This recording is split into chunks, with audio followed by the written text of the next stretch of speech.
Stuff, then we're getting into it. So now we're in 1 Samuel chapter 26. We're going to do verses 1 through 25. I know it's long, but stay with me and I promise it'll get interesting. The Ziphites went to Saul and said, David is hiding in the hill of Hakalaka. So Saul went with 3,000 of his best troops to hunt for David. Remember, Saul just got done trying to kill him, and he said, I won't kill you anymore. And then he did it again. I won't kill you anymore. And then we're back to this, right? To hunt for David. When David learned that Saul had come for him, he sent spies and located the exact place where Saul slept. Then David asked Ahimelech and Abishai, which two of you will go with me to Saul's camp? Abishai said, I will. So David and Abishai went to Saul's camp and found Saul sleeping with his spear. That's like sleeping with a gun under your pillow, right? Abishai said to David, God has put your enemy in your power tonight. Now I love friends like this. I wish I could have friends like this. Let me plunge his own spear through him and pin him to the ground with just one blow. Please be my friend if that's your attitude. But David said, you must not lay a hand on the Lord's anointed. The person that's trying to kill me and the person that keeps doing me wrong, don't touch him. Don't talk about him. Don't do anything to harm him. The Lord will punish whoever harms his chosen king. The Lord himself will kill Saul in a natural death or in battle. The Lord forbid that I should lay a hand on the Lord's anointed. Let's take his spear and his water jar and go. So David left, and no one saw what happened or even woke up because the Lord sent a heavy sleep on all of them. Then David crossed over the other side of the valley, a safe distance away, and shouted to Saul's troops, Can you hear me?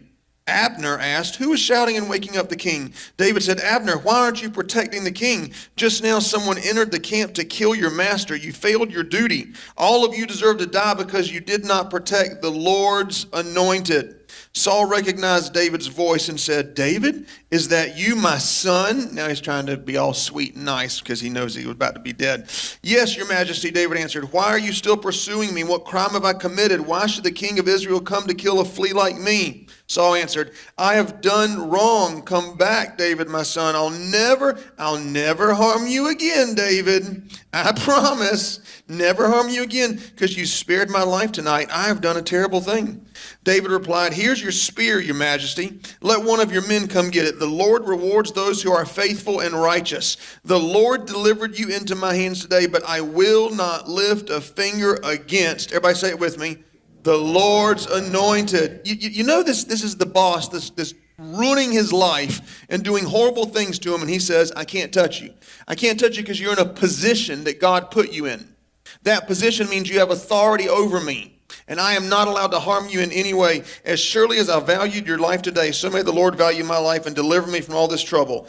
Then Saul said to David, May you be blessed, David, my son. You will do great things and surely triumph. So David went on his way, and Saul returned. Today, for your notes, in part 11, I want to talk to you about this.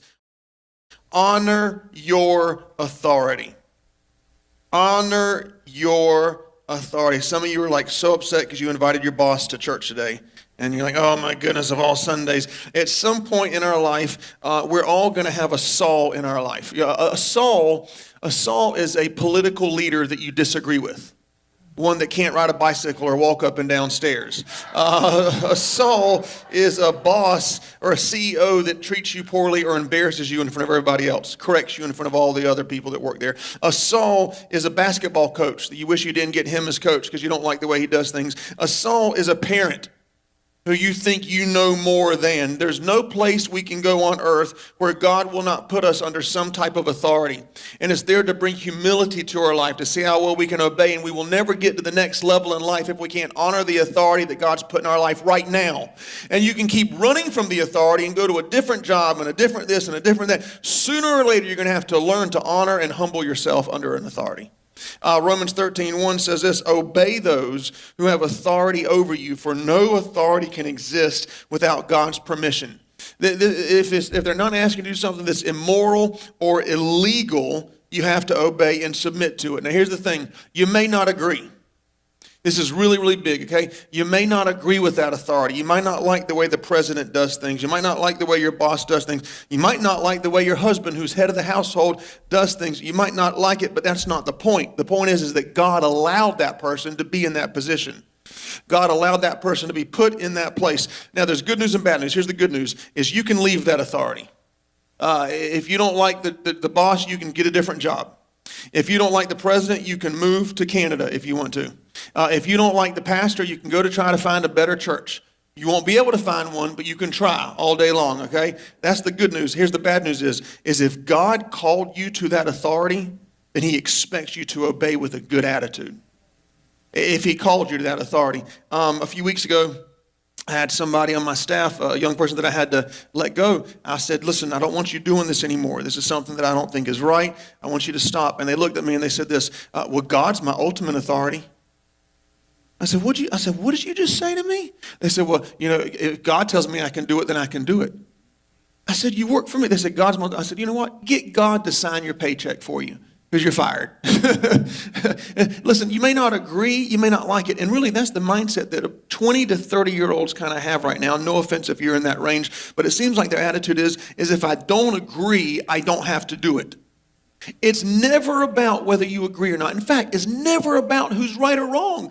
They may be wrong. That's not the point. The point is who's in the position of authority.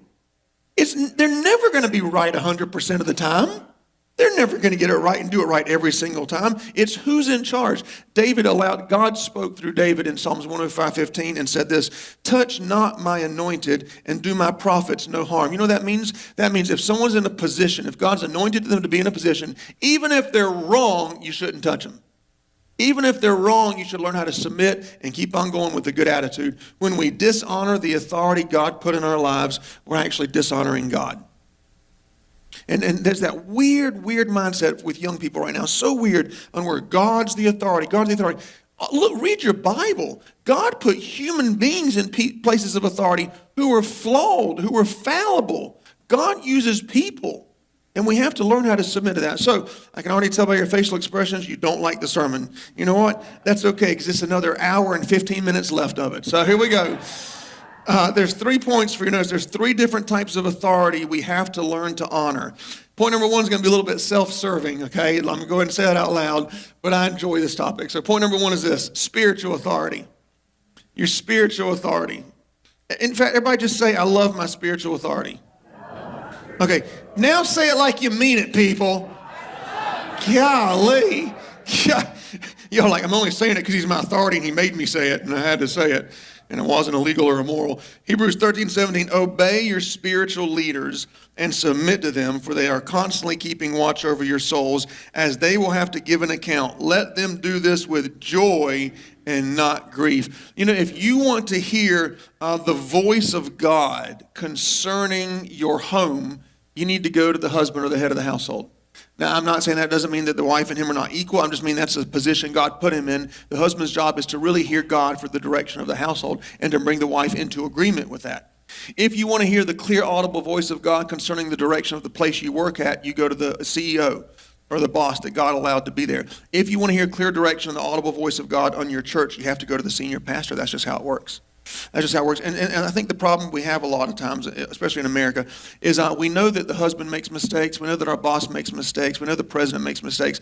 But we feel like, man, the pastor should be perfect. The pastor's the same kind of guy as all those other guys are as well. Same type of human being. And so when you read the Bible, it's interesting to me, when God wanted to deliver, when he wanted to speak the 10 Commandments into the lives of 2 million people, he didn't do it himself. He did it through Moses. That's so funny to me. God could have easily just presented himself in front of all the Israelites. Here's the 10 Commandments, and to have Charlton Heston move out of the way. I got this, and God just does it all on his own. But he didn't. He used a man who was a murderer. He spoke through a murderer to direct 2 million of his people.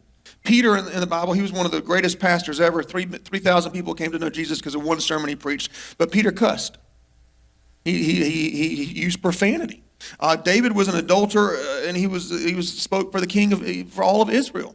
Jacob was a liar. He spoke for Israel. Elijah was bipolar. He was the prophet telling people what to do. Balaam, he had a donkey. In Numbers 22:28, it says, the Lord opened the mouth of the ass, and it said, what have I done to you? Okay, if God can speak through an ass, he can speak through your pastor.